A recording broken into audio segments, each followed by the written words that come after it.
it got to a point where I had to make a decision for my own mental health. Am I going to stay in this environment where I constantly feel trodden down and belittled? Or am I just going to go out there, put my big girl pants on and try and do it by myself?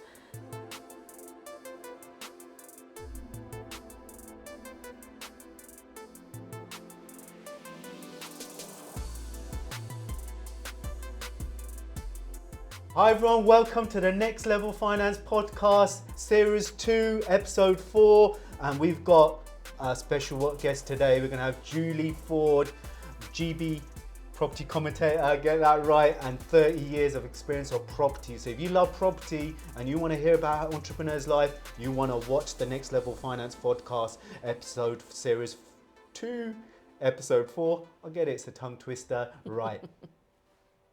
Hi everyone, welcome to the Next Level Finance Podcast. As I said in the intro, we've got Julie Ford here today. Julie, nice to meet you, as always.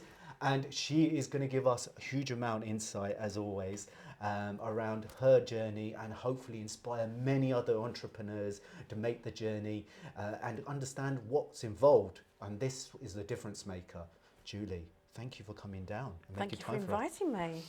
Do you know, as I was saying before, Faye, I feel it's a privilege to have people like yourself and many others come in and give so much value and give their unique journey. Every entrepreneur has a unique journey. Mm-hmm. Some of them don't know about it or they don't know how to express it, but they have. Yeah. And it's sharing that and hopefully accelerating other people's journey. And that's what for me makes a big difference. And today we're going to cover loads of stuff. So I'm going to get into it. So am I right here to say you've got 30 years of experience in property, rented sector, predominantly residential, but I know you help commercial, and big one, she's on TV. So I can say that's a huge achievement because I've just done a little bit myself on there, and you've done obviously your work on GB News. Not everyone's crazy on GB News, just to say that she adds huge value and gives insight. You give a lot of insight on property on GB News as well, don't you? Yeah, absolutely. So from the TV side of things, it's really been something that's evolved over some pretty hard work, to be honest with you. Yeah. But yeah, GB News, I've got a slot on there every weekend as a GB voice, but I also do quite a lot in the media from a property related perspective. Wow. And that's why they class me as a property commentator, because they can't put me in a box and call me anything else. I don't know how they do even putting her in a box in any way, because it ain't going to work, trust me. So we'll get on to explore that. But I always say to people is, you know, people have this bit around what they stand for, what their personal challenges are. And I always start with that, and everyone watching my podcast, because everyone wants to understand what Julie's all about, right? Because people don't get time to express their challenges, because that's what shapes them as a person. And we were having a lot of chat over a bit of milk. As you know, hospitality is big at Surtax, right? I hope you enjoyed the hospitality. And it's about getting your views on it. And I want to start with, because there'll be entrepreneurs watching here from all different backgrounds, you know, and for me, one of the things that I wanted to focus on, right, is, and it's not to put off any of the guys watching because you'll learn a lot from it as well, is some strong female entrepreneurs, you know, they have different aspects that you have to come across, right? Just like we've had everyone else's journey, we've had people from all different backgrounds and give their unique journey. Yeah. And knowledge is power, and you only learn from others. So I want to just explore with yourself, right? How is it, and how have you found some of the challenges being a strong female leader in organizations? And let's start with that, you know, especially around what we're talking about, assertiveness and non-assertiveness. How do you find that view and all the rest of it? I mean, it is a real challenge, to be honest with you, because I think society hasn't quite adapted to the females they've created. Right. And by that I mean, when you're a strong female, there's a difference between being a strong female and being a cowbag. There's a big difference. A strong female going out there and just doing what she's doing, you know, knowing where she wants to go, is intimidating. But it's intimidating to weaker people. Other people who are just as strong as you, they get it. They just accept you, you all move on, and you move on together.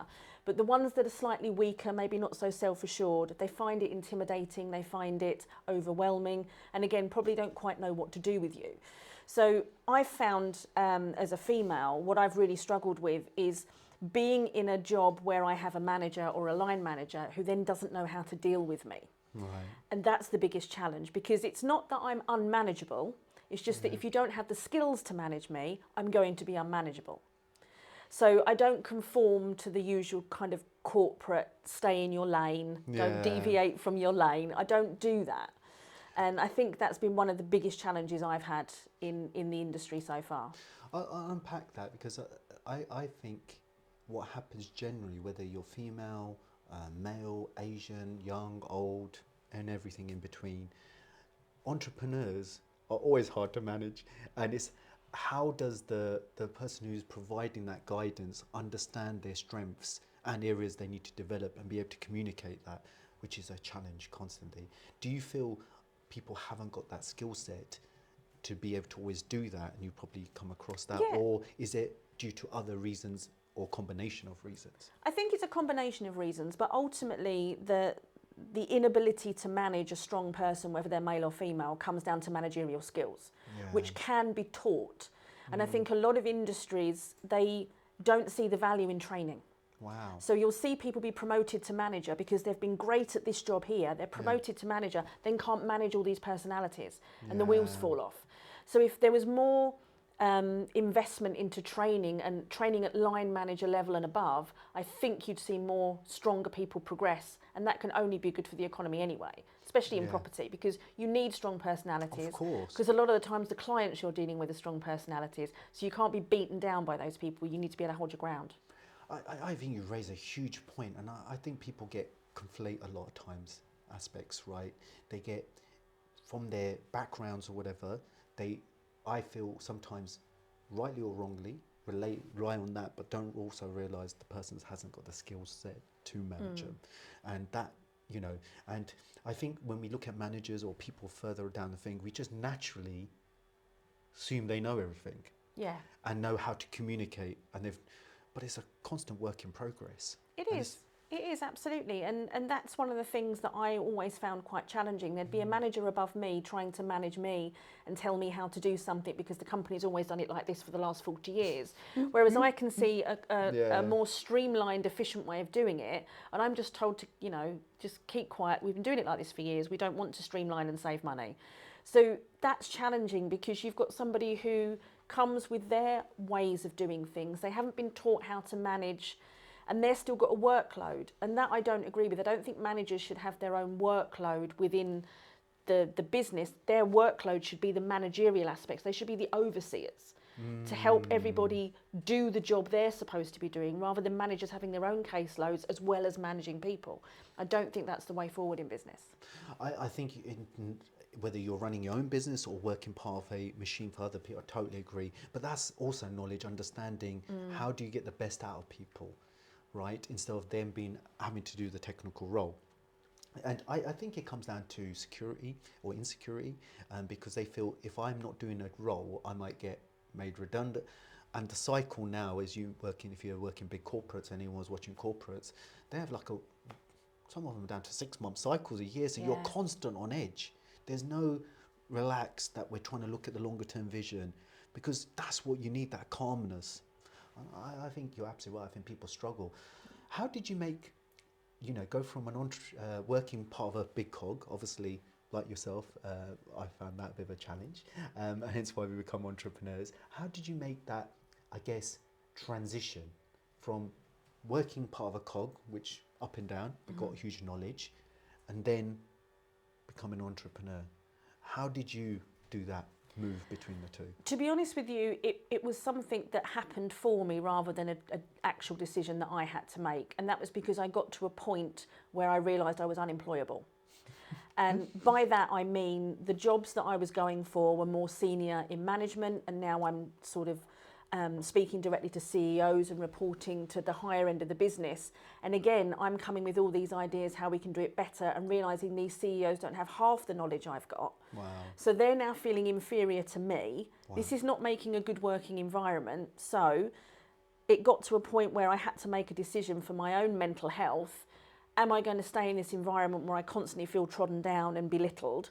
Or am I just going to go out there, put my big girl pants on and try and do it by myself? So that was the only decision I had to make, because if I didn't and stayed in that environment, I probably wouldn't be earning money today. Wow.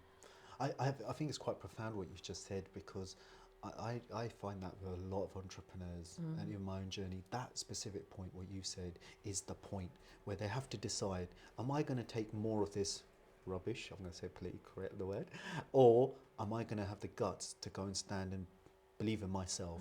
And it's a scary transition, isn't it? Horrendously. Because you have to learn so many more different things, because there's one being technically proficient or good in one area to actually now running a business and having all the different hats on and worrying about, am I getting cash in every month? Am I going to pay the wages if I've got people, or am I going to have enough to cover my own expenses and things like this? That was my big fear, to be honest with you, was am I going to be able to keep the roof over my head if I work for myself?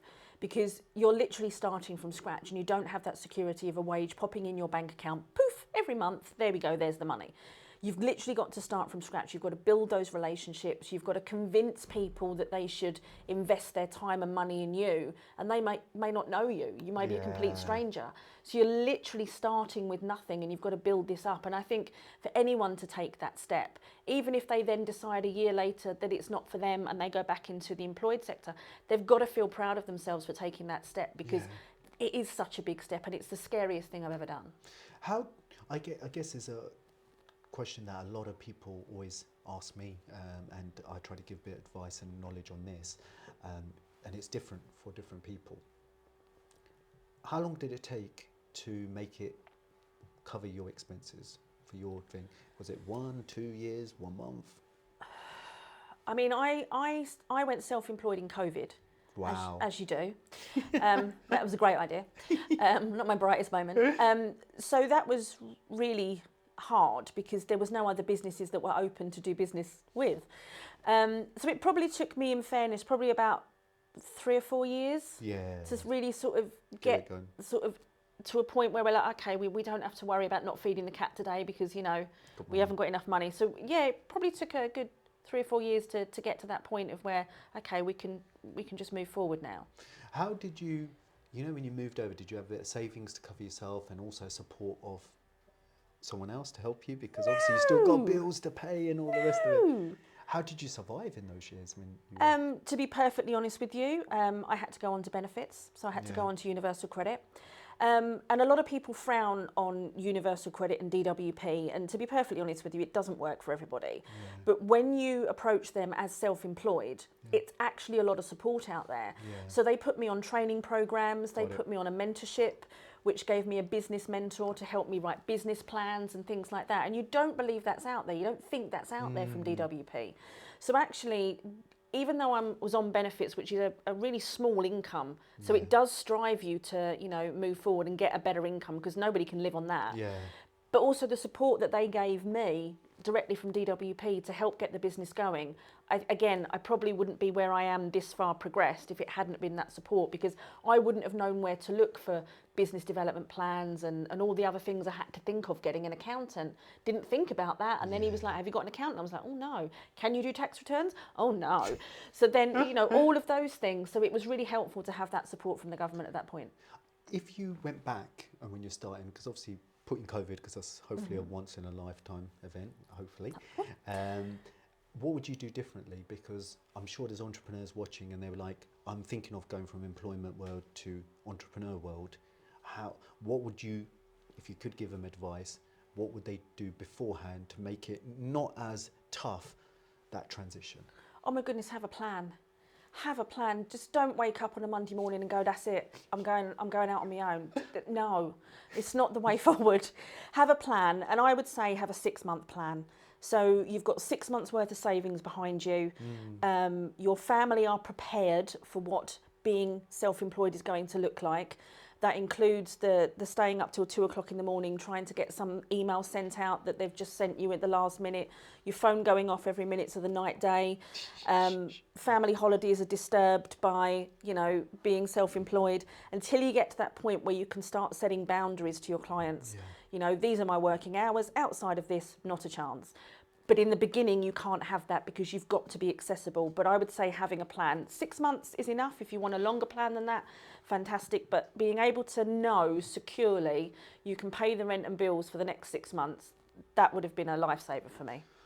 Great advice. And I'll just add to that, if I'm allowed to, on that, because a lot of entrepreneurs like myself also had that challenge is normally first 2 years, on average, most businesses give up. You know, the stat, it may have got better because of mentorship and programs like this, but it was generally 80%.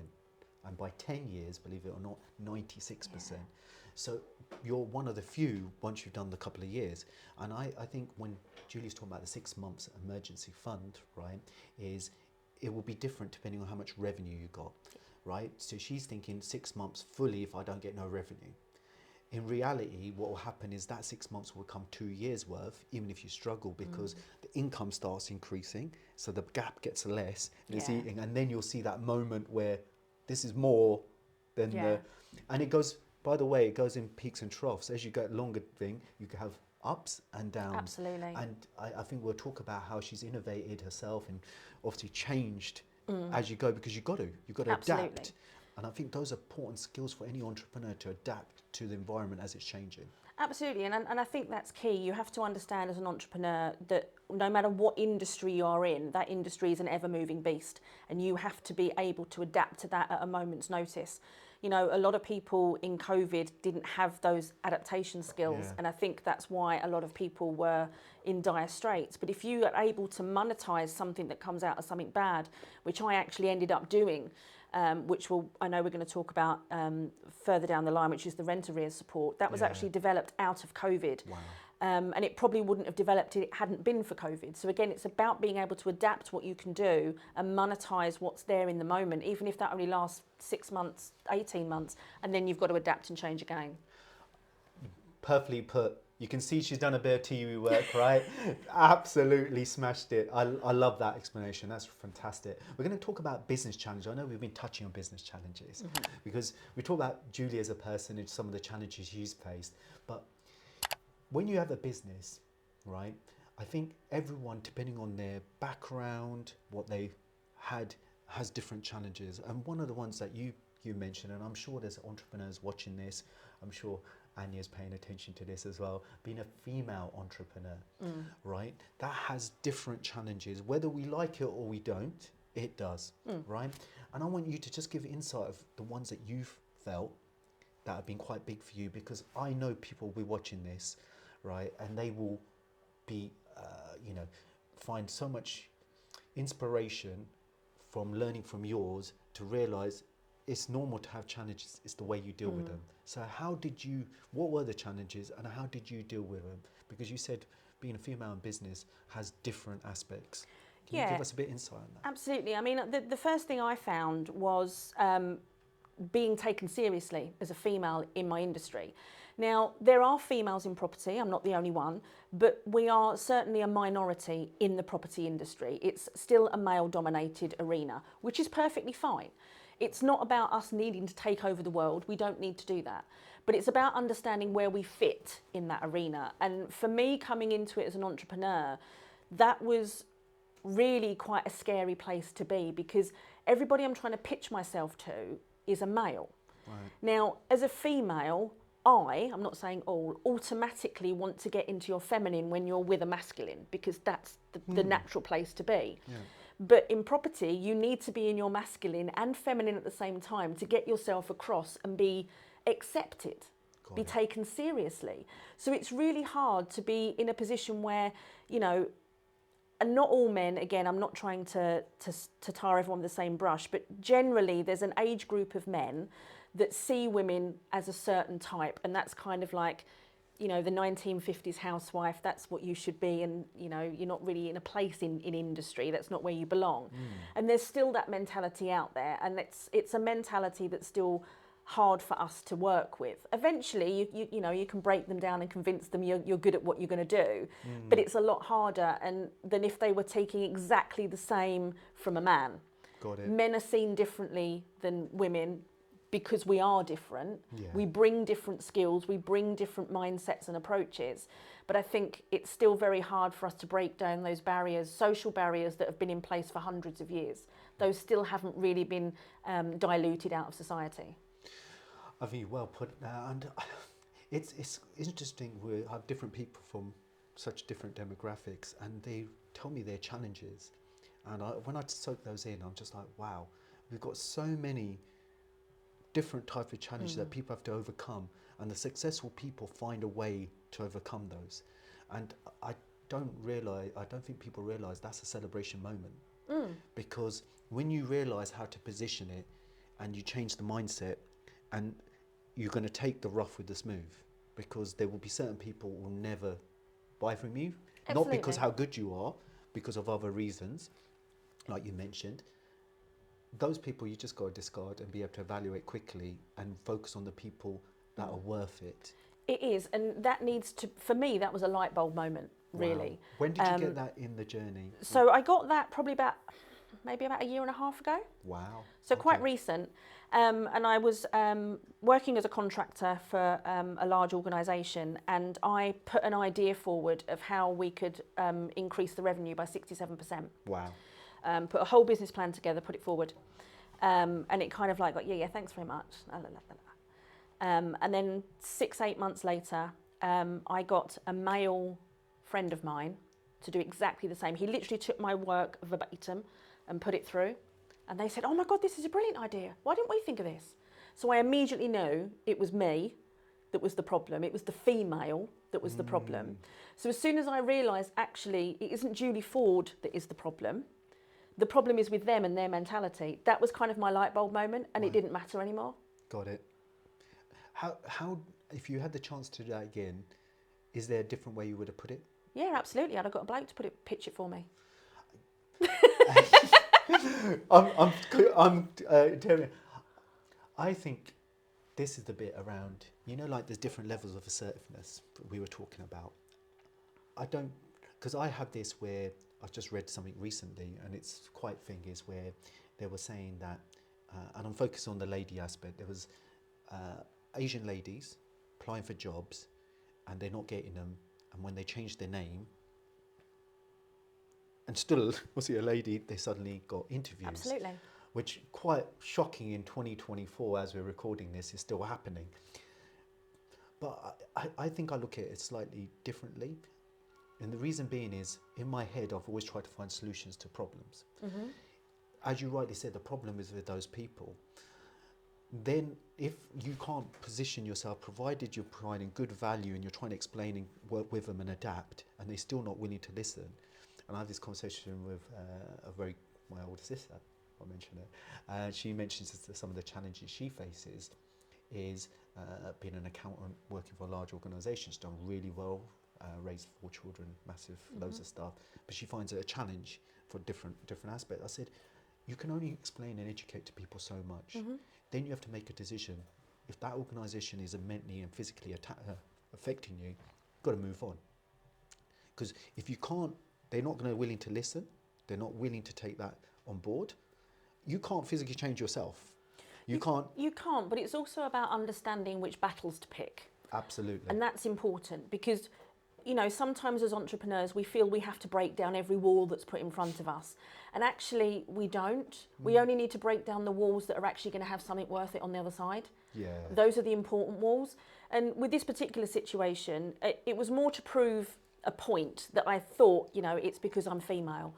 And when they took it from the male counterpart, I was like, well, yeah, absolutely. But you're not going to change those people's mindset.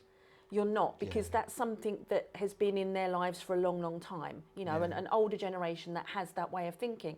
The way of thinking is wrong in the respect that it doesn't allow us to move forward today, but it wasn't wrong when it was right at the time. It's like when we're seeing, certain TV programs, it was okay in the 80s. Yeah. It's not okay now. And that's their mindset. You're not going to change it. And it's not up to me and the women of my age to try and change that mindset. Our responsibility is to change the mindsets coming up and forward.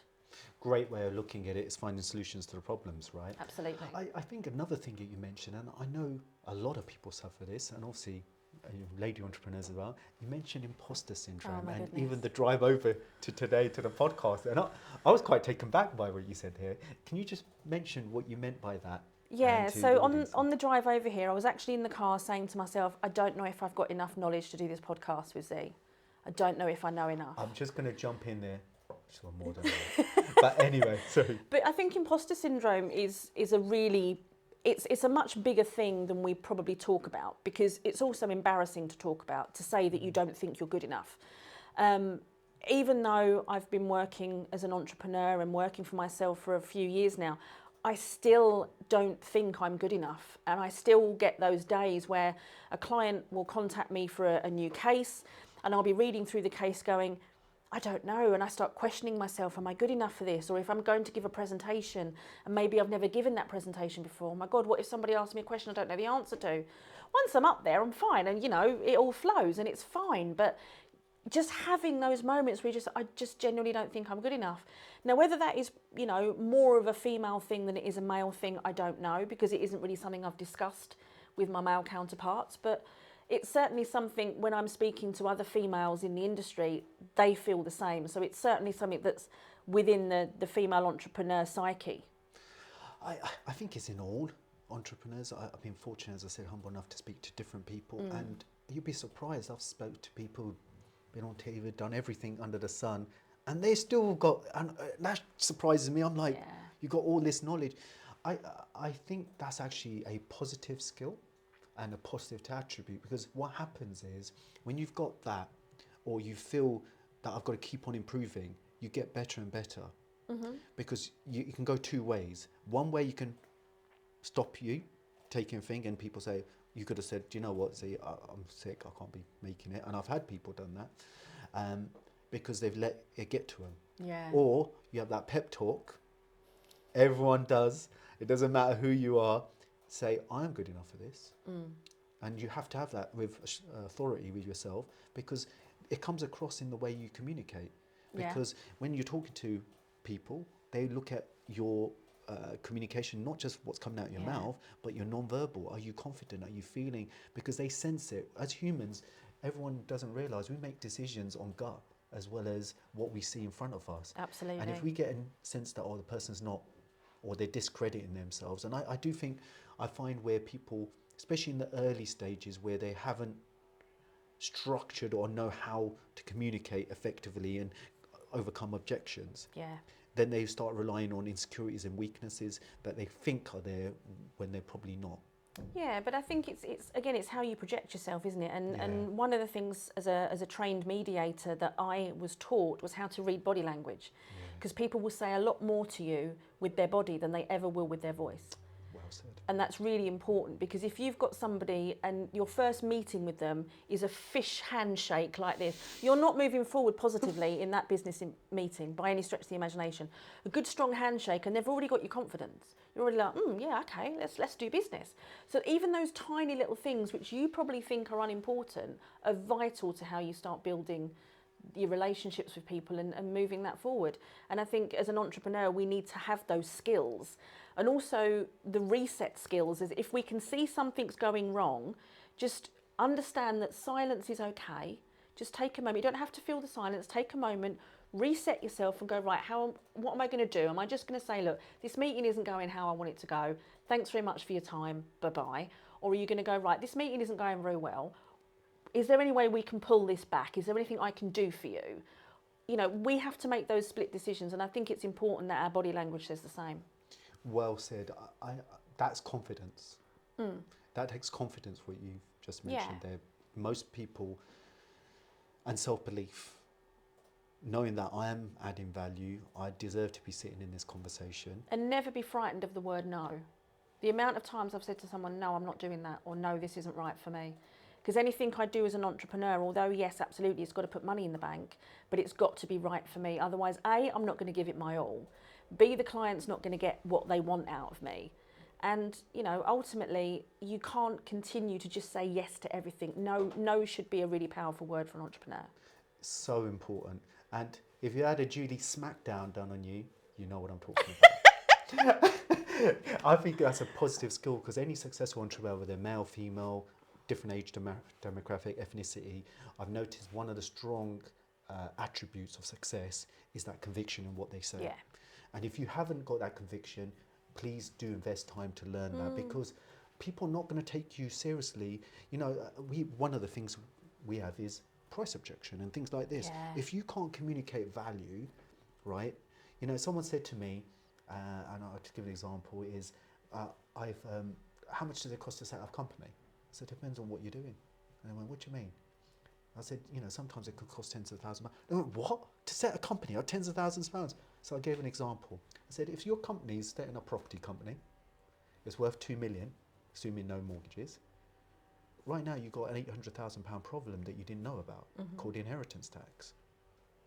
Now 10, 15 grand to £800,000 saving doesn't sound much, does it? It was like, wow, didn't realise you could. Yeah. Do you see, it depends on the context and being Yeah. confident that you can provide a solution and evaluate and show the person the value.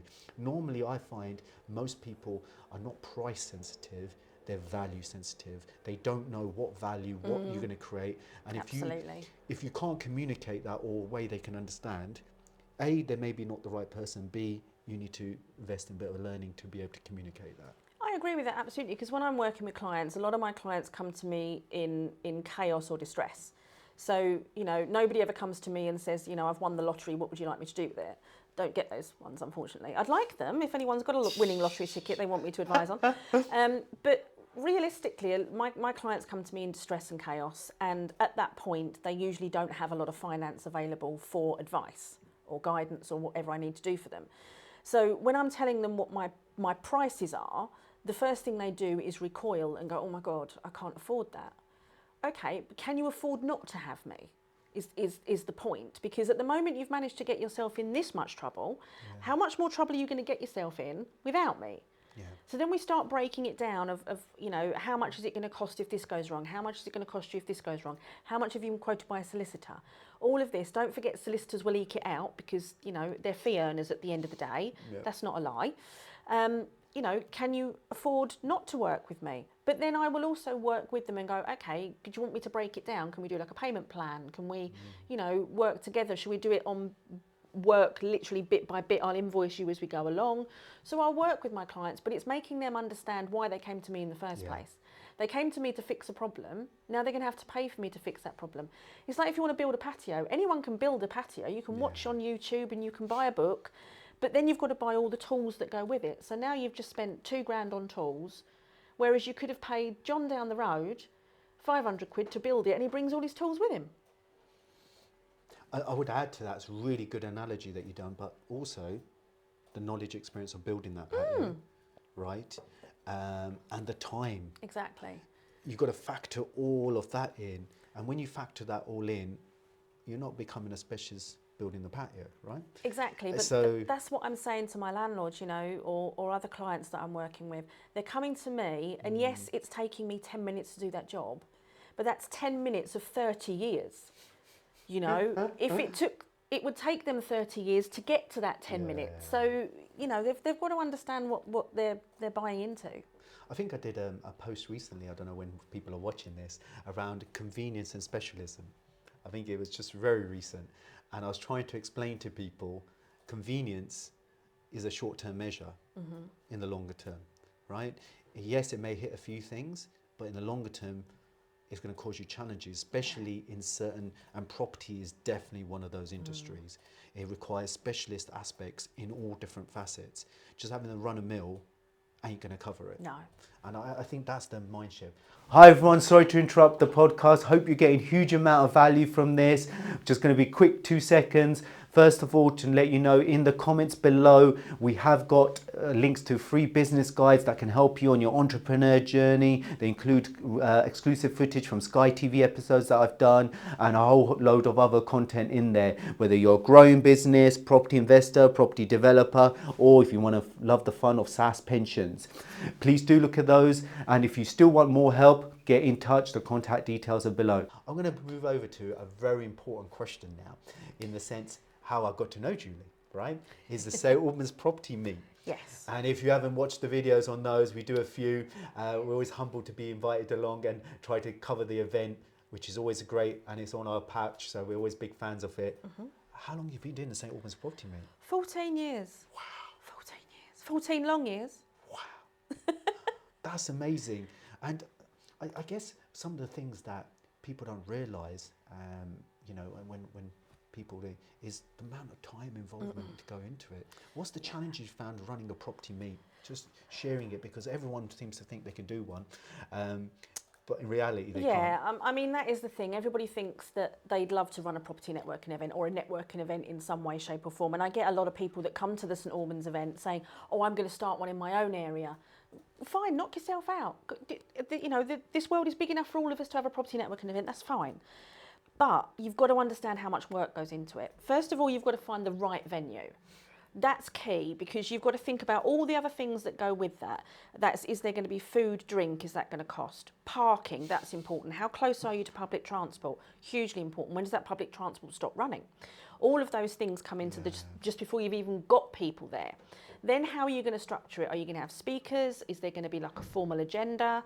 How's that going to work out? Where are you going to get your speakers from if you are going to get speakers? Are you going to have sponsors? How are they going to be involved? How are you going to promote it? All of these things start before you've even set up. And then it's keeping it going. First of all, you've got to get people there. That's the hardest thing, because although people love networking, they also like the comfy, safe place of where they've always been. They don't like anything new and they're frightened. So you have to give it a really good spin on why they've got to come to you and not go to their normal comfy place. So that's really important. But also, it's building the community is hugely important, because property is a very, very lonely industry. Most of us doing it on our own. Most of us are entrepreneurs, you know, that the family don't quite get why we got into property. They don't understand why we're not seeing returns immediately. So maybe the support network isn't there at home. And then you've got a problem tenant who's just being a bit of a pain. Sometimes we just need somewhere to go that's a safe place to unload and have somebody else say, do you know what, that happened to me last year, don't worry, that, you know, it will be fine, it will be sorted out, or I can help you do this. So building all of that around it is really important as well, but maintaining that community is vital, because you can put on an event at the same time every month and expect people to come, and they won't.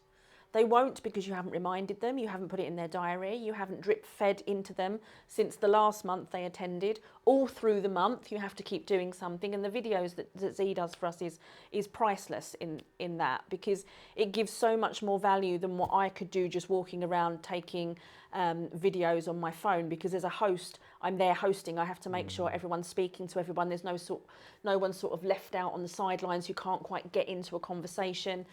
But I've grown it over the 14 years. I mean, my first event... I'm going to unpack that. So much value, by the way, a masterclass on how to run an event. And Julie's given you so many insights. If you rewind what she just said and break it down, and I'll try to summarise, because I did a few events back in the day at university to promote R&B hip hop nights. So that's how I paid for my masters. A lot of stress, a lot of issues. We had events where some friends had Kanye West and DMX. So we had a lot of stress, a lot of money investment, and scary. I think the unpacking is planning it, understanding who your audience are, who do you have to collaborate with, all right, and how do you make it an environment that people want to come back to, not over and above the starting.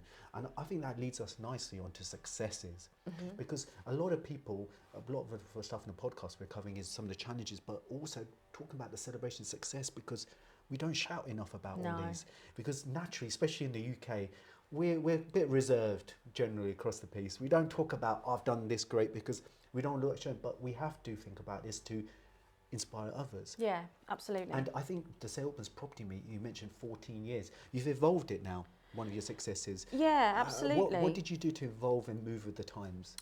So absolutely. I mean, COVID was again, quite a deal breaker, really. Yeah. So we originally held it in Hemel Hempstead, so it was the Hemel Property Network, and then come COVID. Where was that in Hemel, just for my... So we started in the Holiday Inn in Apsley, but that didn't go to plan, and then we moved up to Kitchener Inspired in Kings Langley. Got it. Okay. Which was a great venue. The guy there provided food and drink for us. We could stay there as long as we liked. It was kind of like hours after hours, so that was perfect. But then we started to outgrow that. And then we moved up to Maylands, where you got spaces. Yeah. So we had one of their big conference areas. So we then started looking at getting speakers and stuff like that. And then COVID hit. So that didn't go anywhere. So I went online like all the others for a while. And after about 6 months, I think everyone was zoomed out. And there was just nothing. But I kept the social media going, the Facebook, the WhatsApp group that we've built up. I kept all that going, and the community stayed together. We just didn't have meets. And then as soon as COVID was over and we were allowed to start meeting again, a friend of mine who had the St Albans hub was going on to do other things. So I said, let's amalgamate the two rather than losing a St Albans meet. But then oddly enough, in Hemel, it never got picked back up again. It just, I don't know, weirdly people just didn't start coming, but the St Albans one did. Yeah. So we just called it Hemel and St Albans Property Network. But oddly, the people in Hemel that was coming to the Hemel one then came to the St Albans one. So I don't know, maybe they just like the little bit of travel outside of the area. So that was quite interesting. But from there it's grown. We now have breakfast meets that we've collaborated with Metro Bank. For that we do have a speaker. Yeah. And Metro Bank are great, they lay the breakfast on for us. So, you know, you come in, you get your croissant, your coffee and all that, you've got a speaker and obviously a chance to network. Yeah. And being a breakfast meeting, it's great because it gives people opportunity that can't come to the evening one, that maybe have got childcare or something like that. And then we've also branched out and we have a curry night now. Wow.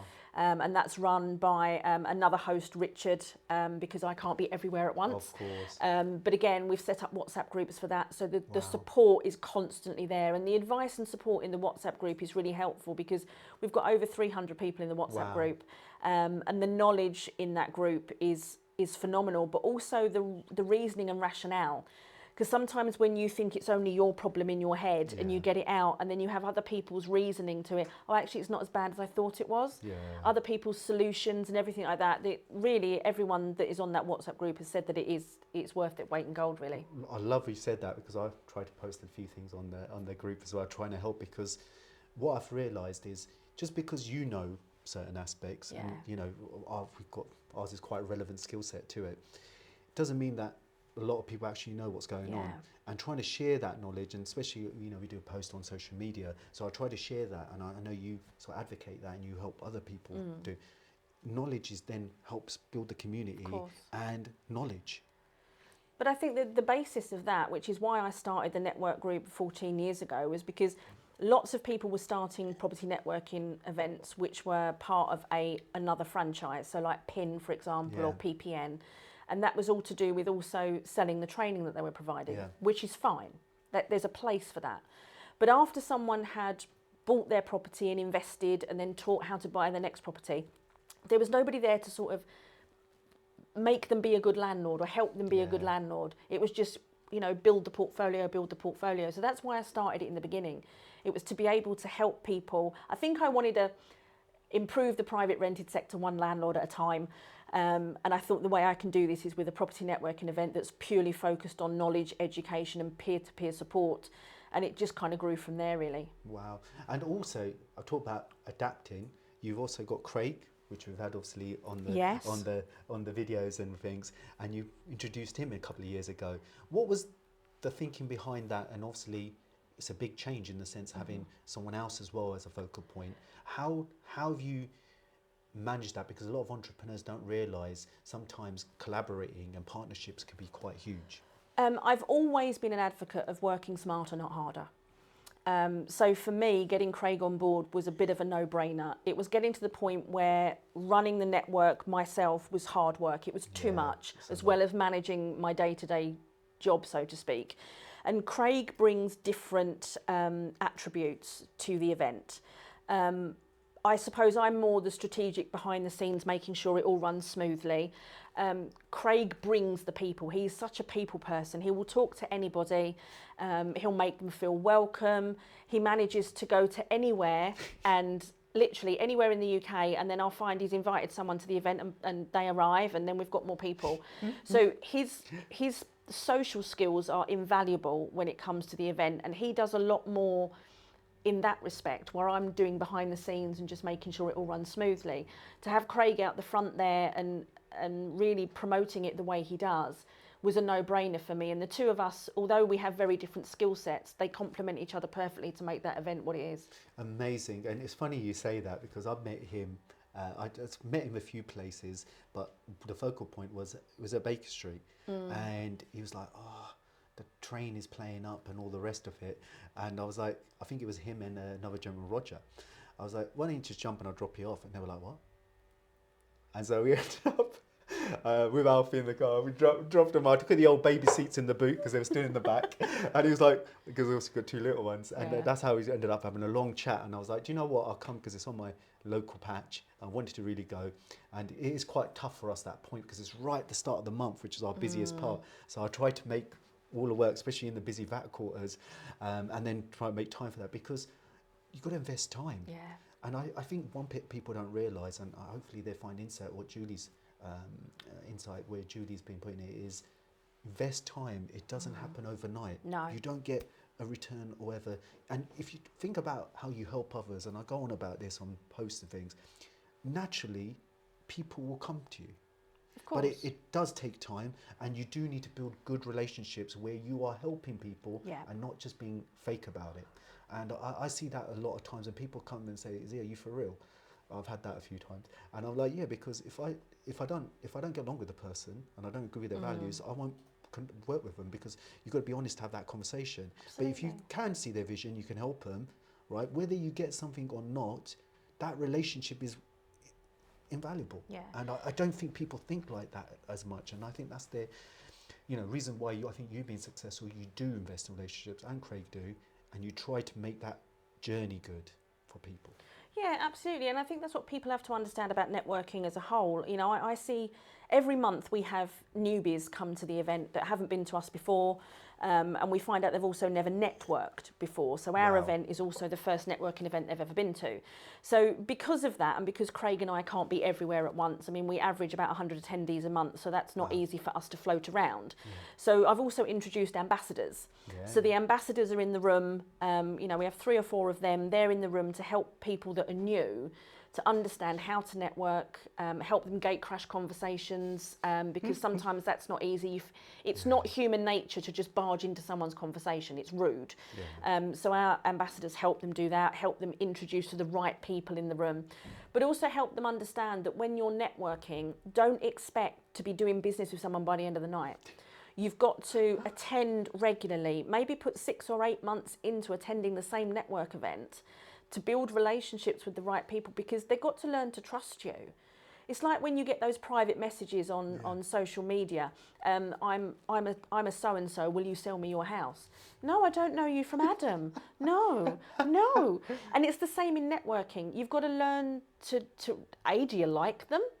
That's important. But also, the more you give, it's human nature. If somebody is constantly supporting you and giving you something for nothing, you automatically feel obliged to that person. Yeah. So you'll want to work with someone that's already tried to help you out with no personal gain. Yeah. So it's important to understand that networking is about building relationships, not just about doing business. I would add to what Julie said on that. I totally agree with that. I think actually it's 12 to 24 months before you really stay. It depends on what it is and what relationships, how you built them, and what your audience is. Yeah. Because what happens is, especially when you're providing a service, it's slightly different to goods. Services is the classic, like, trust. And I think content is the bit that people forget is a good way of doing that, because you can illustrate your knowledge and understanding by producing good content, but also collaborating with people. If you empower people and you give them a platform and you help them, if they don't feel good towards you after that, then there's something wrong with them, not you. But also you achieve more together, don't you? Course. It always frustrates me when I see, there's 30 or 40 charities for one cause. If all of those charities got together and combined as one, look how much more they could achieve than each individual one of those trying to do it by themselves. I totally agree. I was a treasurer of a charity for a few years. I totally agree. Leads us nicely onto one of the big highlights of the podcast, right? And this is celebrating successes part. TV career. Yes. As I mentioned, I think on the top, I don't know if I said property commentator extraordinaire, get that right? How did you manage to get onto GB News? Hopefully I'm saying that right. Don't want to upset a good old Nigel in any process. How did you get on there, and how have you made your particular experience, knowledge, understanding as a good point, because you do like a weekend program. Can we just talk a few minutes on that? That'd be great. Yeah, I mean, really and truthfully, it kind of happened by accident, which sounds bizarre. But when I first started the networking event, I needed a way of promoting that in some way, shape or form. So I started writing articles for a local magazine, which was called Area Life magazine. Wow. It no longer exists, but it was a printed magazine that came out in different areas. So I started writing articles for them. And then in Decorum, in Hemel Hempstead, they started Decorum Radio, which was literally in a tiny little room above the social club in Grove Hill. Wow. So I was like, right, I'm going to give that a go. So I rang them up and said, will you teach me? So literally went in and started working with them and got a slot on there, which was an hour slot called the property spot. Wow. And the property spot was basically for anyone to ring in. It was a phone in and I would answer their questions on property. So that's kind of where it started. And then from there I was like, I kind of quite like this radio stuff. What else is out there? And I started contacting local radio stations and I got a point with Three Counties Radio. Yeah. Although that was nothing to do with property. I was on late night on a Friday with the lovely Nana Aquia. Right, okay. And I had to tell people on a Friday night what they had to watch over the weekend. And I don't really watch telly. So I had to look at all the different platforms, Amazon, Netflix, all this, that and the other, telling people what they were going to watch. And from then it just kind of grew a little bit. But then when Nana got her slot on GB News, she took me with her. Wow. So it's about who you know, not what you know, so to speak. But from there, it gave me that media platform.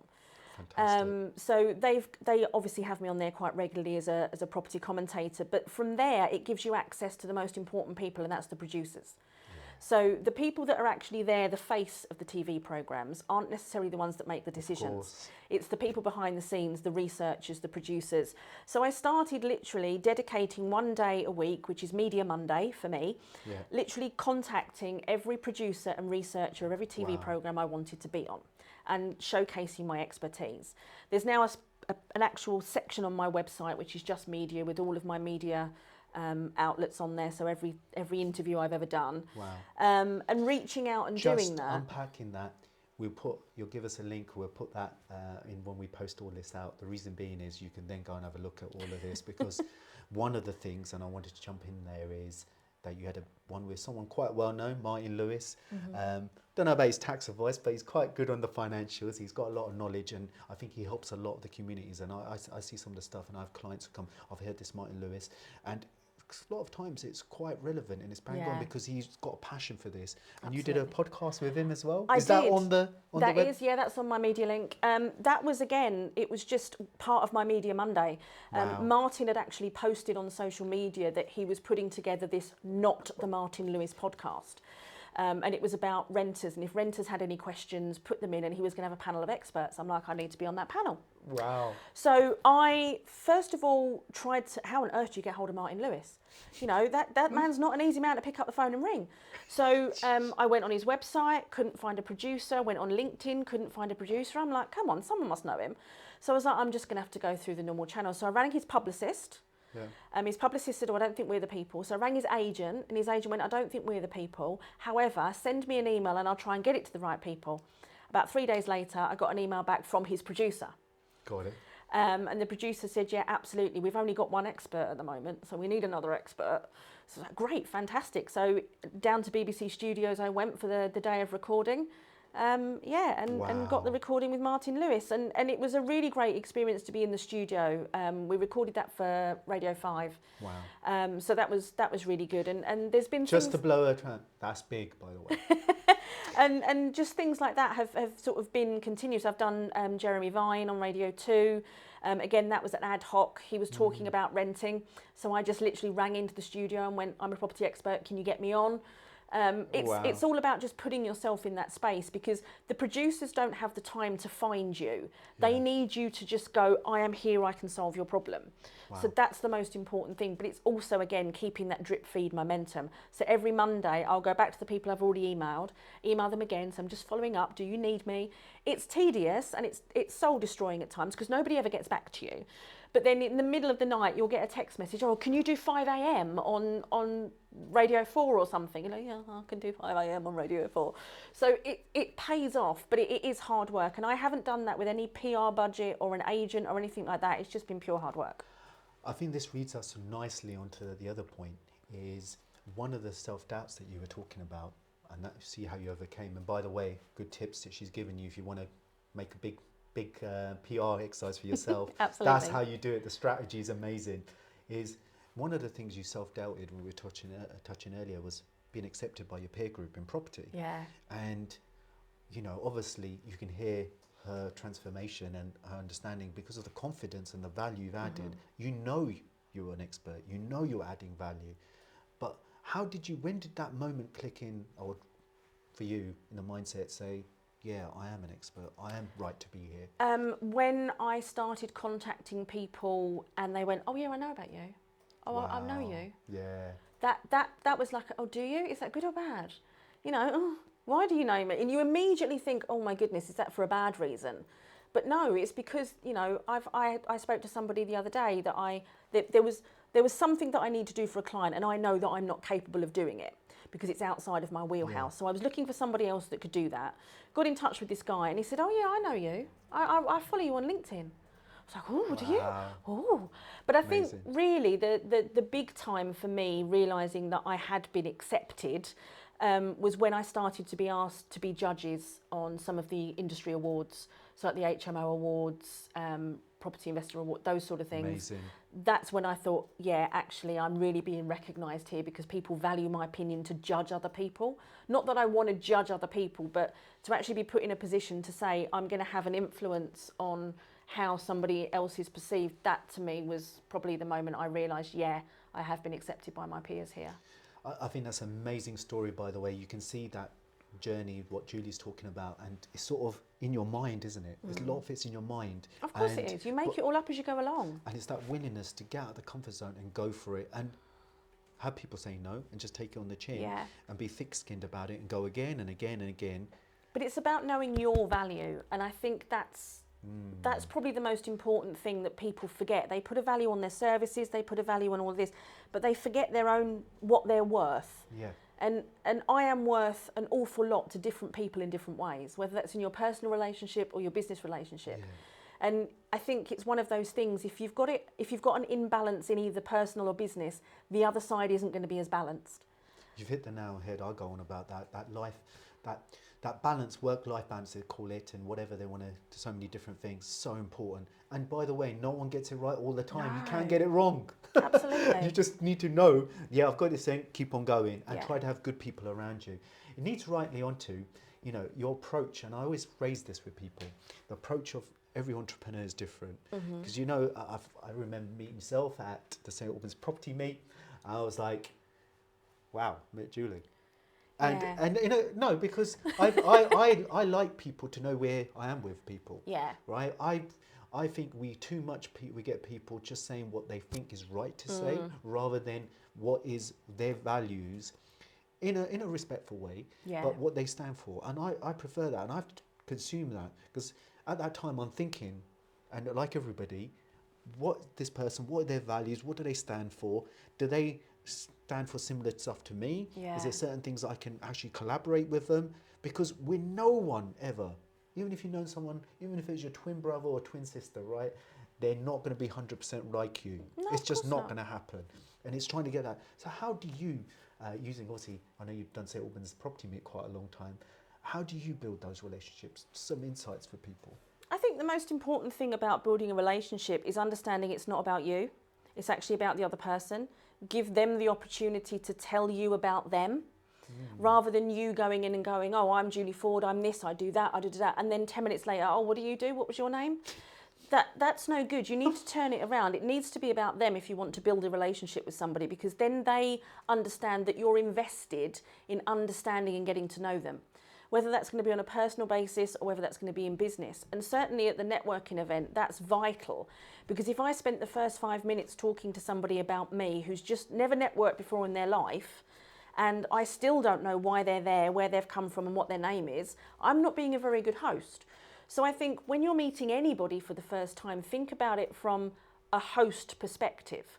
How would I want to be treated by this person if I was in the other situation? So absolutely, it needs to be about them. Ask questions about them. Ask open questions that don't just leave with a yes and no answer, because they don't go anywhere. But also maybe think about questions that aren't the norm. So rather than, what do you do? What's your property journey? I hate that term, property journey.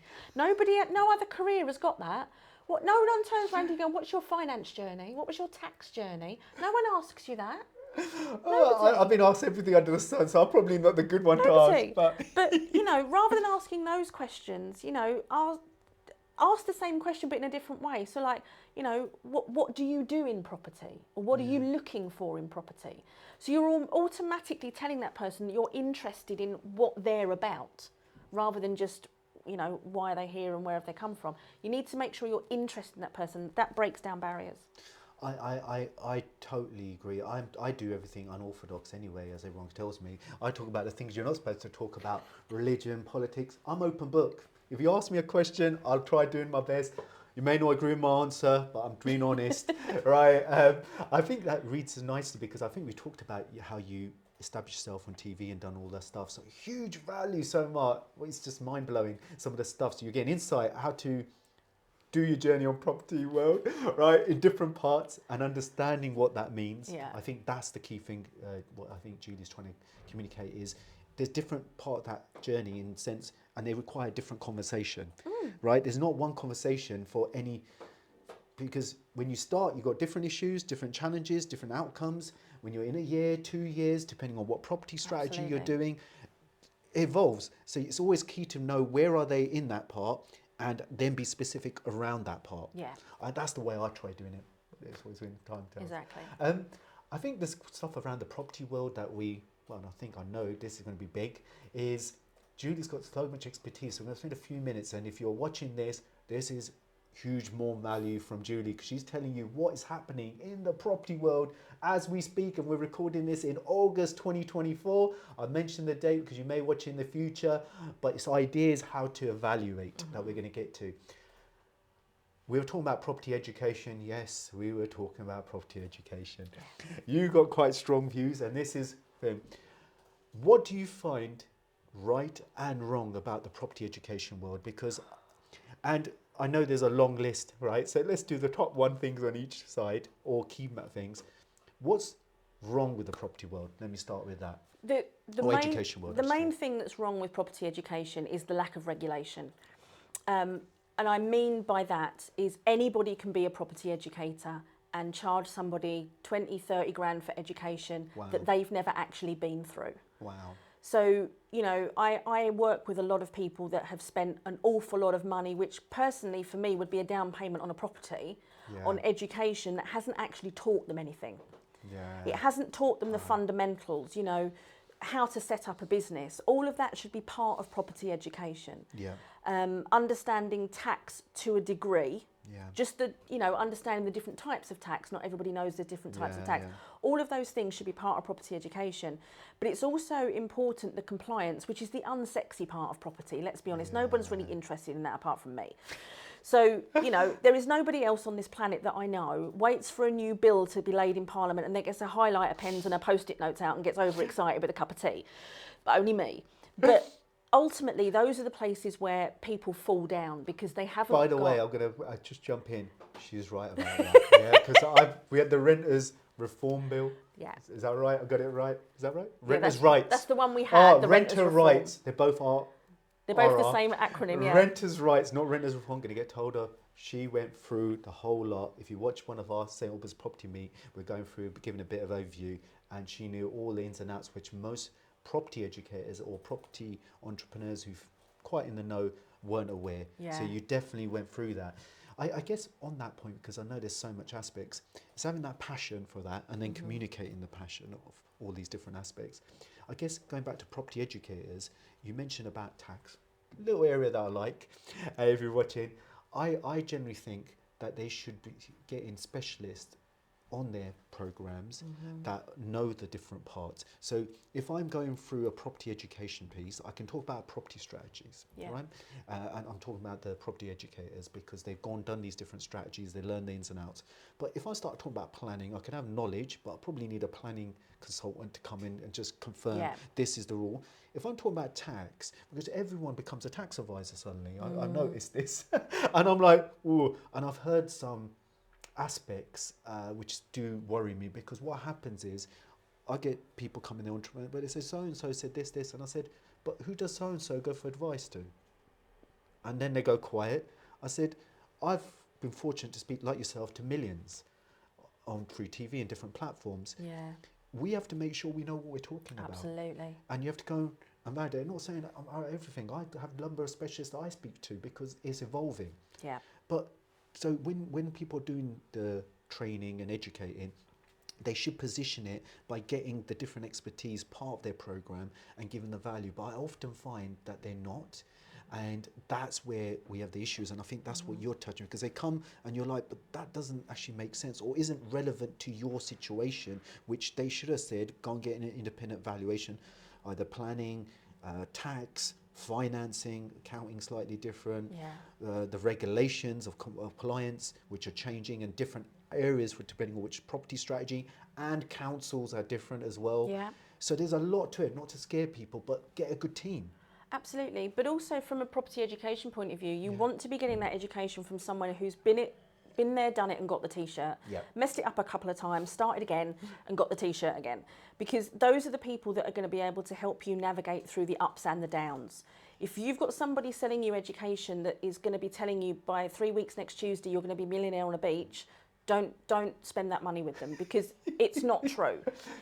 Property investment takes time, and it's a long-term investment.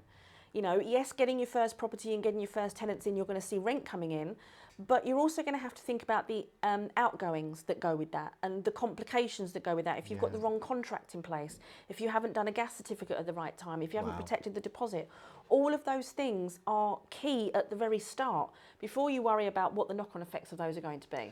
I think it leads us nicely onto the areas where Julie's been helping a lot of entrepreneurs, and I really want to explore this because people don't realise what expertise and what is their real expertise specialism, because you can have an overview and there's certain areas that you go really deep. And I think one of the bits is compliance to property regulations, and most people are like, a bit like accounting, they start going, really? But it's important.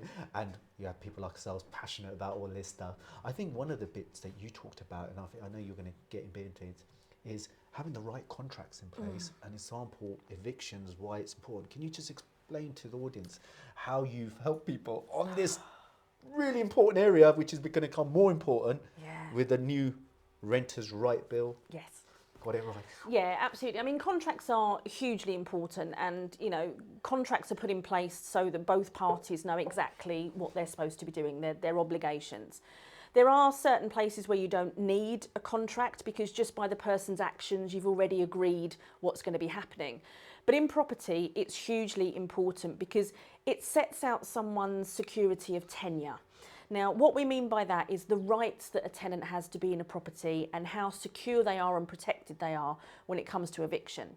Now, the point that I find most of the time is somebody's been on a training course, not a very good one, and they've been told that they can put anybody in a house of multiple occupation on a licence.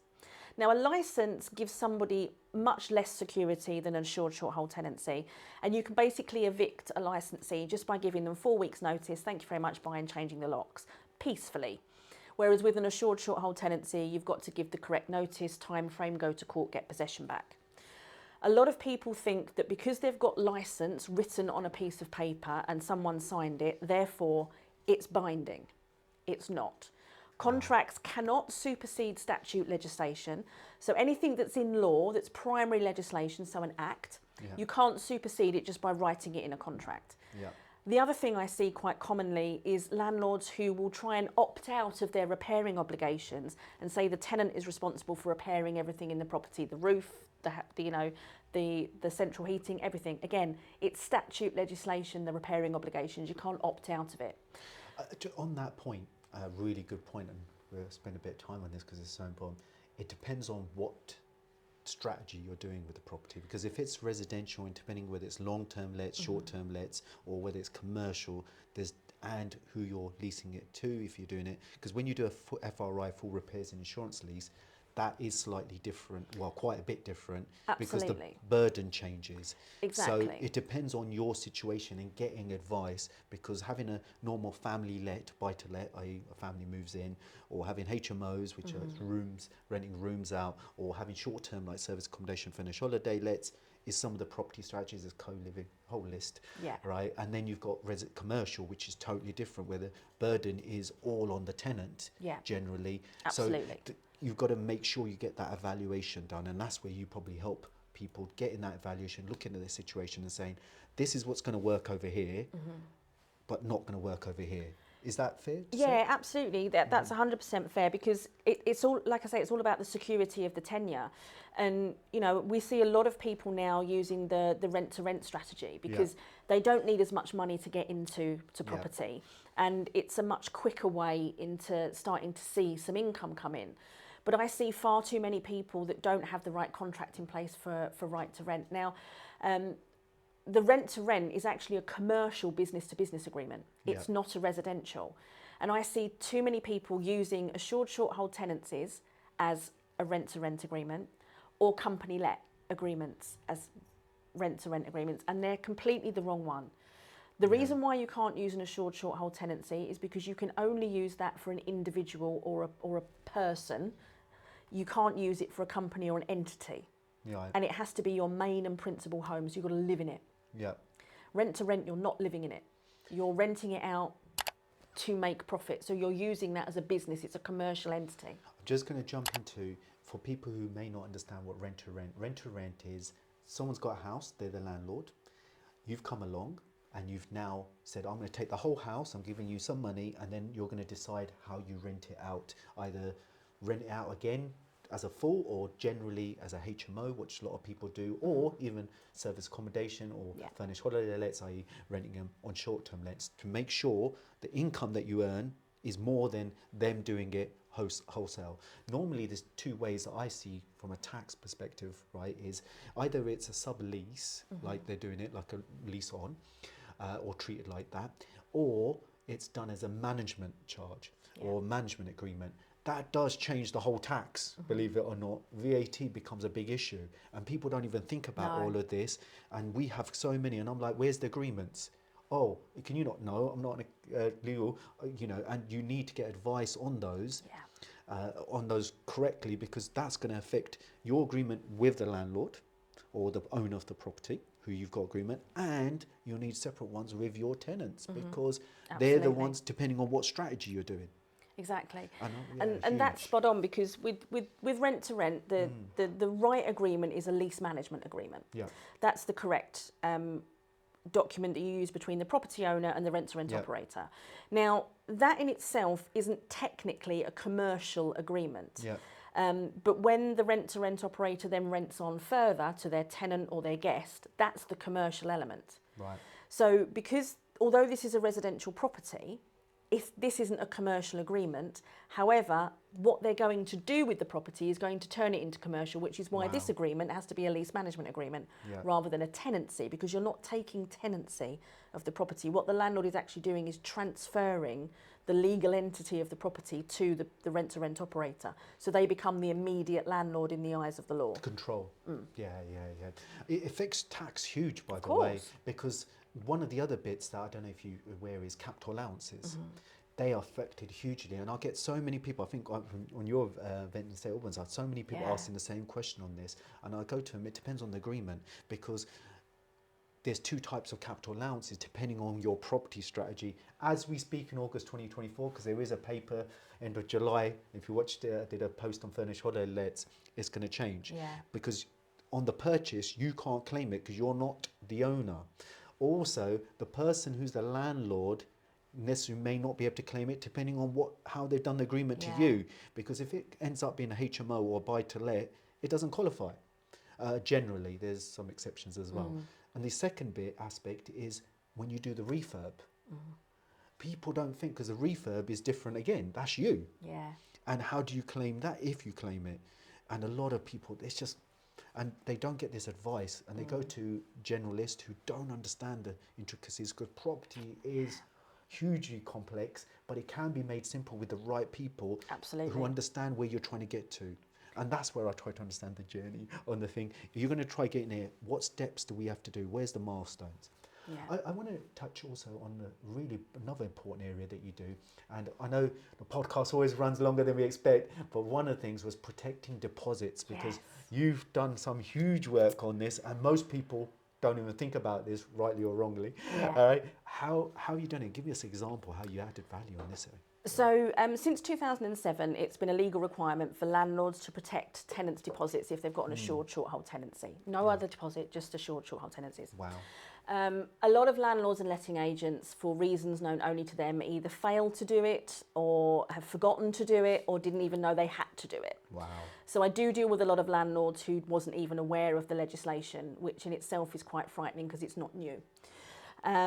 So what happens is, if you don't protect the deposit correctly, i.e. in time, which is 30 days, then the tenant has every legal right to come after you for a penalty of up to 3 times the value of the deposit. Wow. Now that's for each breach. So if you have your first tenancy and then you renew, and then you renew, and then you renew, each of those has 3 times the value of the deposit. Wow. So you can see how they get some hefty numbers there. Now, at the last count, which was Monday of last week, I had a quick check on our most famous search engine for how many no-win, no-fee solicitors out there are actually doing these deposit protection claims. And there was 46, and that was just in my local area. Wow. So that was just in Bedfordshire, Wow. 46. Now, God knows what it's like across the rest of the country. Wow. But these solicitors are literally there. I call them the new ambulance chasers, because it's literally a case of, if you haven't protected the deposit right, then you're pretty much banged to rights. There's not a lot you can do. But what you can do is get the value down. But a lot of these law firms don't actually look at the facts, and they also have very limited knowledge of the deposit regulations. Even though it's only a small section of the Housing Act, they have very limited knowledge and less knowledge of the associated case law that comes with that. Yeah. Now, one of my favourite ones was a landlord came to me and he had a letter from a law firm, and they wanted £35,000 in penalties for non-protection of 8 deposits. Okay. Wow. So the first thing I do is check whether the claim is valid, because over the years I have managed to find probably 80% of them weren't even a valid claim to start with. Yeah. So we've got them withdrawn. Wow. So the landlord pays nothing. There's nothing to pay, there's no penalty. But there are times when the landlord has genuinely breached the legislation. Then it's my job to get it down to as low as possible, because it's up to 3 times the value. Wow. It doesn't have to be. It's judge's discretion in court Got on the it. day. Got it. So this particular one, £35,000, and the guy was literally at his wit's end. He goes, I'm going to have to go bankrupt. And having spoken to him for some time on the phone, I understood that he was also mentally at the end. And had talked about going to a bridge, and I was like, let's not go there. Wow. Let's not. I can fix this. Love it. So anyway, I had a look, and the first thing that I spotted was all 8 ASTs for 8 different properties. So there were 8 flats in a block, were all for the same tenant. Now I know she can't live in all 8 flats at once. I know that, because it's not possible. So I was like, I'm just going to Google the girl. So I did. And very quickly, it was evident that she was actually a rent-to-rent operator. Got it. So she wasn't actually living in any of those properties. So she's... And an assured short hold tenancy agreement had just been given in ignorance, I suppose. But because she'd then read, if I've got an assured short hold tenancy, I can claim this from the deposit, she'd gone to one of these no-win, no-fee solicitors firms. They'd gone, oh, lovely, 8 ASTs. We won't check if any of those are right. And it doesn't matter that you can't actually live in all 8 properties at once, madam. We'll just go for the landlord for as much as we can. Wow. So I wrote back to the solicitor, putting them in their place. I'm not polite to these people. I don't need to be polite. I don't think you should do. And I've put them in their place, and they came back and went, no, you're wrong. We've seen the documents. I said, that's fine. I can write you whatever you want it to look like, but it isn't physically happening. Then you have to go back and quote the actual Housing Act, Section 1 of the Housing Act, which shows how you live in somewhere and when it's your main and principal home and how an AST is actually created. And eventually they withdrew the claim entirely. So you saved him 35k. I saved him 35k and his mental health. Huge value, but that's knowledge. Yeah. And that's where you need the evaluation, what I was saying to people, and someone who does it all the time. The last bit I want to just touch is you support landlords on rent arrears. And so if you're a landlord, you're seeing this, but also as a tenant, you're realising what the landlord needs to be doing and why you need to have both sides covered. Absolutely. So how did you do that? Because you save quite a bit of money on landlord arrears at the moment. Yeah, absolutely. So I think in total at the moment I've saved landlords just over £150,000 in rent arrears. So what I do is I've actually developed a programme, a strategy of helping the tenants to actually pay those rent arrears through grants, funding and legacy trusts. Wow. So what a lot of people don't know is there's a load of grants and legacies out there that have been set up specifically to help individuals in need. And this is one of the things that I tapped into in COVID because pretty much everyone was in rent arrears. Right. So what I am able to do is work with the tenant, apply for these grants. The grants are paid directly to me or the landlord. They don't go via the tenant to spend it on suites. Right. They come directly to me and then that goes against their rent arrears. That is never has to be paid back. Got it. So wow. I'm working with tenants that may be unemployed, furloughed, on benefits. Just because someone's gone on benefits doesn't mean they don't have access to these grants. Got it. And in 2022-23, all of those grant funders actually gave away 380 million to those in need. Wow. So the money is out there and available. It's just knowing where it is and how to tap into it. But that also includes understanding what the local authority have available.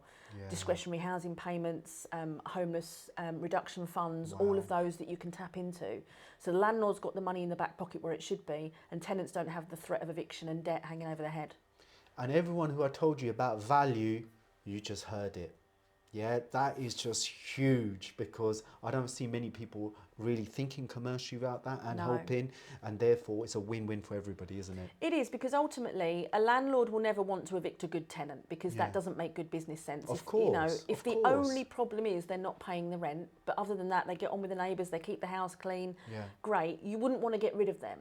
And also the cost of eviction, it is costly, and the length of time you've got to wait to evict is getting longer and longer. I mean, the last English housing survey, which I think was July, it was 25 weeks from service of notice to eviction. Wow. That's a long time for somebody to also probably not be paying rent. Which notice? That was the English, that was for Section 21. Right, which they're getting no faults, they're getting rid of. Which is no fault. But Section 8, it's roughly along the same time. But the problem is with Section 8, which is a rent arrears, the tenant has the right to defend that notice because you're accusing them of doing something wrong. And they have to meet certain criteria. So then you can have court hearings, case management hearings, and it can go on forever. And it's costly. And it's hugely costly. But with what I do working with landlords, it keeps the costs minimal. Yeah. And also they don't have to go through the eviction process, which is stressful for both parties. I think you put in a nutshell. This is the final bit as we're going to do. I always ask people, as we're speaking right now in August 2024, we're having different views. Do you think we're still in a recession?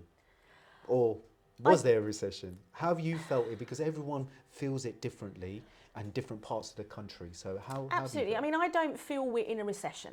Right. And I think it's one of those things that media like to use when they have probably got nothing else to report. Yep.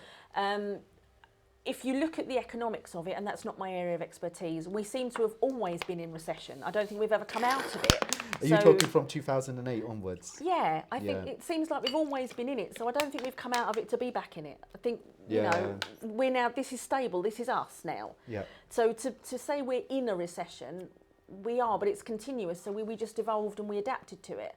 I think there's pockets around the country that are really feeling it. They're really feeling the cost of living crisis. They're really feeling the housing crisis, although I argue there really is one. But ultimately, it's got to do with, sadly, the people that are on the lowest wage in society are always going to be the ones that are the hardest hit.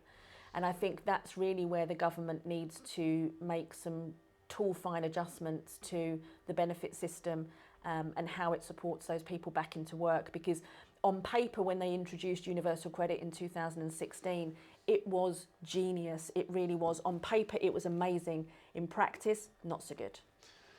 Yeah, I think a universal credit was a way to cut the benefits provided, from my understanding, because you had loads of different benefits, and they put them in one, and then just basically cut because you couldn't get the same amount as you did individually. But I think you made the really point before that was really powerful, was how the system works. Because I think we were talking about this, and people will say, oh, I think once someone said, oh, I'm watching a Tory piece or something, and I was like, they don't know me, right? It's about understanding what's happening in society from an economic and a financial perspective.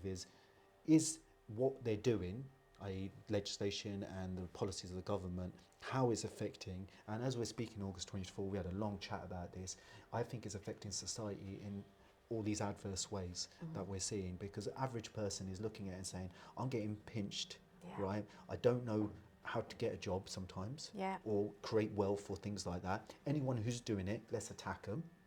Because we're promoting that in society, it's always their fault. No, the problem is our government legislation and our financial management of our economy is not being done by, for me, from out looking in, by the people who actually understand it to a level. And I think we've had successive chancellors and government prime ministers of all parties for quite a few years having only thought about the now and present.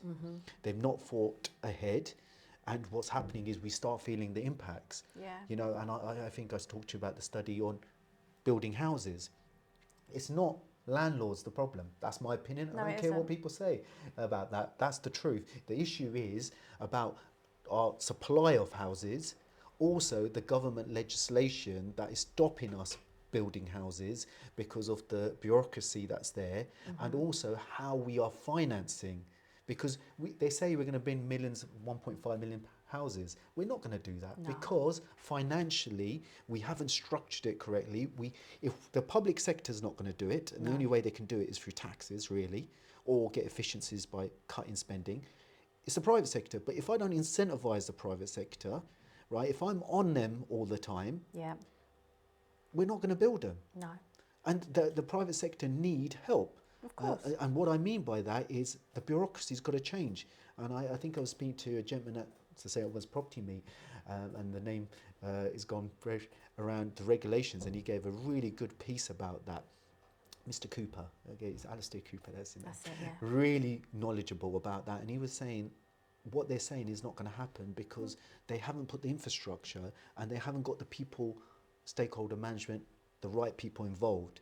And I think this is where I agree with Julia a lot, is this is what's causing all the problems. Of course, it's a knock-on effect. Because the UK economy, whether we like it or not, one of the biggest drivers and the indicator whether we got a recession or not is the property sector. Of course. If the property sector, whether we're developing, investing, all the rest is not working properly, everything else then becomes the output of that problem. And I think that's the big challenge I'm seeing. I don't know if you're sort of seeing that as well. Yeah, absolutely. But it goes back to solving a problem rather than just papering over a problem. And I see a lot of the time with the government, they want to bring in sticking plaster legislation to stem an arterial bleed. And unfortunately, that's never going to work. You know, we have across the country nearly 250,000 empty homes. Wow. Yet we have, you know, however many people on the homeless list. Now, I'm not saying every one of those empty homes is capable of being brought back into existence because they might be too run down. But if you were able to access them earlier when they weren't in a demolishable state, you could bring those back in.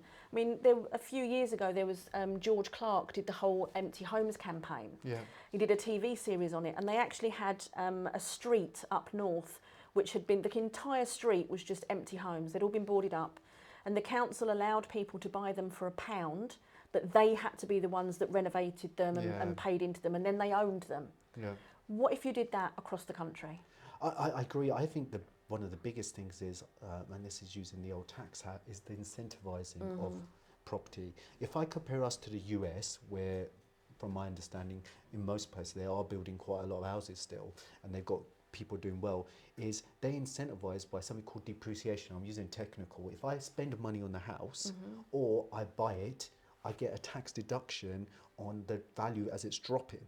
That incentivises me to maintain the quality of the house. Right? In the UK, we're like, I've just swore by saying that. That's what they've, and I'm like, hold on, and then they diminish what we called about capital allowances, which is the UK equivalent. But on most properties, you can't do it, and it's going to get less from the last budget. Exactly. And I'm like, so you're actually destroying our properties. You're lying to people. You're saying we're actually improving it. I know it's controversial and they'll be on this, but that's what you're doing, basically. You're going backwards because you've got to incentivize people to invest. Yeah. They've got to get the reflection. If they're only going to get it when they sell it, and now capital gains tax could be rising, and a whole different conversation about that, you're sending the wrong messages out. Absolutely, of course. And it's the same with the legislation. You know, at the moment, the private rented sector has 169 acts and 402 regulations. And the government want to tell us that we're under-regulated. We're not under-regulated, we're under-enforced, if anything. You may want to rewind what she just said there. That's a lot of legislations. I was looking at the numbers, I was like, that's loads. But also, you've got to understand from that what the government are trying to do is get rid of rogue landlords, which I totally agree with. Absolutely, we don't want the bad apples in there tarnishing it for everybody else. But by bringing in additional legislation to target those bad apples, you're actually punishing the good landlords that are doing everything they possibly can. And you're still not actually getting rid of the rogue landlords because you aren't paying the councils to enforce the legislation you've got. And the rogue landlords are a very small amount. Of course, they're and tiny. People use them as a scapegoat, like a lot of other elements of society. They just use it to cover the message. What's actually happening, which is 90. I think the stats are it's 95 to 99% are really good. There's the odd 1%, which isn't that much. No. And we shouldn't change the whole world just because of them. Absolutely. We just need to make sure we enforce the current rules, not add more bureaucracy and disincentivize people investing in property or developing property. Exactly, but again, the private rented sector landlord becomes the whipping boy for all the other things that are going wrong. Wow. Because, you know, we've seen that they want to bring AWAB's law and decent home standard into the private sector. When you say AWAB's? So AWAB's law was brought in after a 2-year-old little boy died in social housing due to mould. Got it. In the property. So they brought in AWAB's law to ensure that this never happens again. However, it was only integrated into social housing regulation. They now want to bring that into the private sector. The problem with that and the decent home standard is actually the number of complaints to do with disrepair and mould and maladministration is actually social housing landlords, and it's a very, very minority that is the private sector. So again, we're kicking the private sector, which actually has got it right. Yeah. Because the social sector isn't getting it right. I mean, I know that the Housing Ombudsman has just opened a special inquiry, which they've never done before, into Lewisham Council due to how bad their properties are in regards to maintenance. I think it's a lack of knowledge. Julie, I think we've had amazing. I hope everyone's enjoyed the podcast, Next Level Finance podcast, Unlocking Financial Freedom, especially if you're a property entrepreneur, you're going to love this, or an entrepreneur generally, and you're thinking about property. This is the place. I hope you got huge value. Please do like, comment and share, or subscribe, whichever platform you're watching this on. Julie, thank you so much. You're a star. Really enjoyed that. Hi everyone, I hope you've enjoyed this episode of the podcast. We're doing this to add value to your entrepreneur journey, which is have a quick catch up on this, is that just to remind you, we've got free business guides in the comments below. They got huge value in them for property investors, property developers, SaaS pensions, and if you've got growing trading business as well. After you consume those guides that have got exclusive Sky TV episodes in them, please do get in contact with us. The contact details are there, and we can help shape your entrepreneur journey and unlock financial freedom. Thank you so much.